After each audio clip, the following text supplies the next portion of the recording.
Welcome back to my YouTube channel. অন্য দিনের মতো আজকের দিনটা একদম আলাদা, তাই ভাবলাম তোমাদের সাথে আমি ইউটিউবে লং ভিডিও আপলোড করি। তার একদিনের মধ্যে আজকের দিনটা কেন আলাদা সেটা আমি ইউটিউবে ভিডিও আপলোড করব, সেটা আমি দেখাবো আজকে।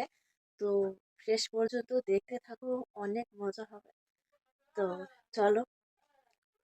প্রতিদিনের মতো আজ সকালটা শুরু করলাম ঘুম থেকে উঠে বিছানা গুছিয়ে দিনটা একটু গুছিয়ে নেওয়ার চেষ্টা। এই ছোট ছোট কাজে যেন মনের শান্তি মেলে, তাই না? তো আমার এখানে বিছানাটা গোছানো কমপ্লিট হয়ে গেছে। সব কাজের আগে আমার গোপালকে ভোগ না দিলে যেন দিনের শুরুটাই অসম্পূর্ণ লাগে। সকালবেলায় একটু সাতু খেলাম, সহজ খাবার কিন্তু শরীর আর মনের জন্য খুবই উপকারী। এরপর শেষ হলো রান্না। প্রতিদিনের এই সাধারণ রান্নাগুলি আসলে আমাদের সংসারের গল্প। রান্নার পর ঘর-দোর পরিষ্কার করলাম, রান্নাঘর আর ভেতরের ছোট ঘরগুলো ঝাড় দিলাম, কারণ আজকে সম্পূর্ণ ঘর বাড়ি বাইরে লেপার আছে। তারপর যেহেতু আজ বৃহস্পতিবার, লক্ষ্মী পূজার দিন, তাই সম্পূর্ণ ঘর বাইরে সবগুলো লেপলাম। পরিশ্রম হলেও নিজের ঘর নিজে সুন্দর করতে আলাদাই আনন্দ। আর আমাকে ঘর গোছাতে সাজাতে অনেক ভালো লাগে, এতে মনটা অনেক পজিটিভ থাকে।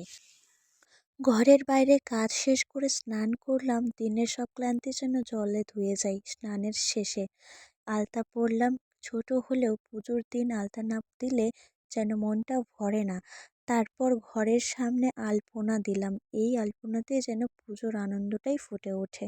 যেহেতু আজ লক্ষ্মী পূজার দিন, তাই আলপনা না দিলে হয় না।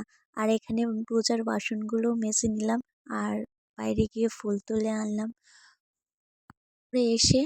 তারপরে এসে আমি গোপালকে ভোগ লাগালাম, আর এখানে একটা দেবঘর ছিল, ওখানে পূজা করলাম।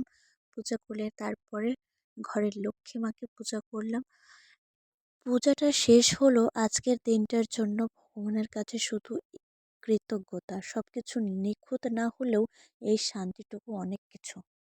তারপরে গোপালের জামা ছিল, সেগুলো ধুয়ে রোদে মেললাম। তো এই ছিল আমার ছোট দিনের গল্প।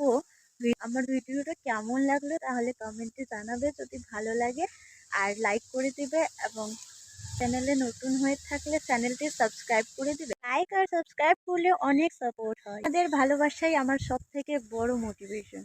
আর নতুন একটা দিন, নতুন একটা ভিডিও নিয়ে ফিরবো। পরের ভিডিওটা কোন টপিকে চাও সেটা কমেন্টে লিখে দিও। তো দেখা হবে নেক্সট ব্লগে। টাটা।